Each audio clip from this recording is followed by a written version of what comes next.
Hello mga kakons, kamusta ang lahat? Lalong-lalo na sa mga kabayan natin dito sa Hong Kong at sa ibang bansa na rin mga mi.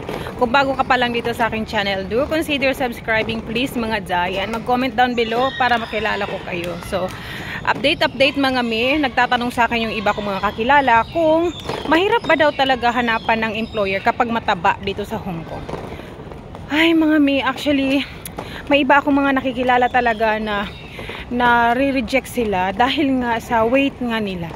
Ewan ko, hindi natin masisi yung ibang mga amo no kung bakit namimili sila ng kanilang iha-hire, lalong-lalo na pagdating sa personality ng iha-hire nila, dahil madalas yung mga amo dito no ayaw talaga nila ng overweight. So kung kaya nyo naman guys na magpapayat kahit konti lang, magpapayat na lang kayo kung gusto nyo talagang ma-hire, kasi madalas yung mga amo dito ayaw nila ng malalaki.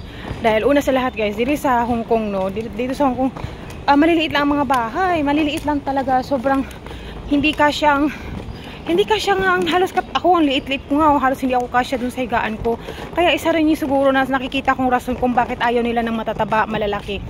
So yun, basta hindi naman sa pero talagang mga amo dito mostly, as much as possible, ayaw nila ng malalaki, yung tipong mas malalaki pa sa kanila, lalong-lalo na dito sa bahay na maliliit.